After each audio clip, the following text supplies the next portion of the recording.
Hello and welcome to section 6.5, which is on conditions for rhombuses, rectangles, and squares. Theorem 6.16 says if the diagonals of a parallelogram are perpendicular, then the parallelogram is a rhombus. Keep in mind that if it also has four right angles, it is also called a square. So a square and a rhombus, if the four sides are equal and have four right angles, it's both of them. Theorem 6.17, if one diagonal of a parallelogram bisects a pair of opposite angles, then the parallelogram is a rhombus.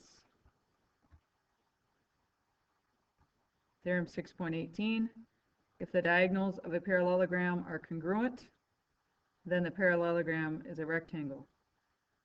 Keeping in mind here, if it's a rectangle and a rhombus, then it's also a square. So because a rectangle has four equal angles, four 90-degree angles.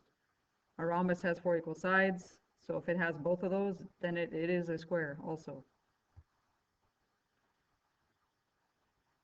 Here's my example. Can you conclude that the parallelogram is a rhombus, a rectangle, or a square, and explain why? Well, here you can see that the diagonals of this figure are making a right angle. So if you look up above at this one, if the diagonals of a parallelogram are perpendicular, then the parallelogram is a rhombus. So it makes a perpendicular line there. So your answer would be rhombus for the reason I just said. It's a rhombus because diagonals are perpendicular. Perpendicular diagonals.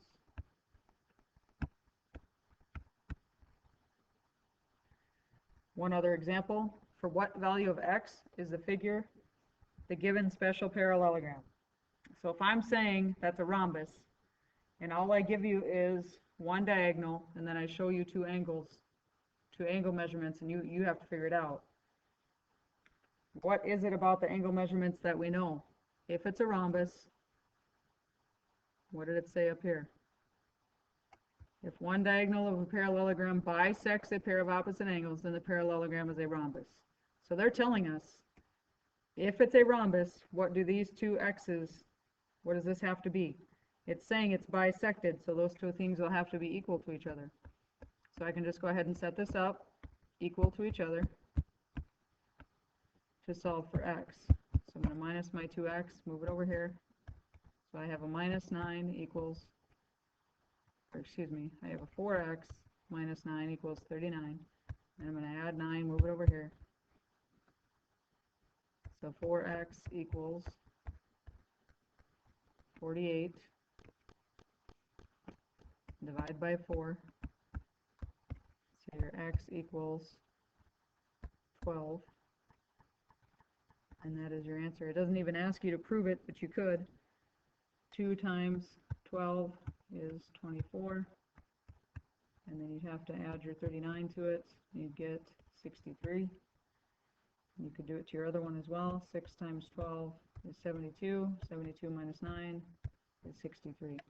So there's proof that it equaled and that it is a rhombus. So we're going to do many different examples the next time I see you.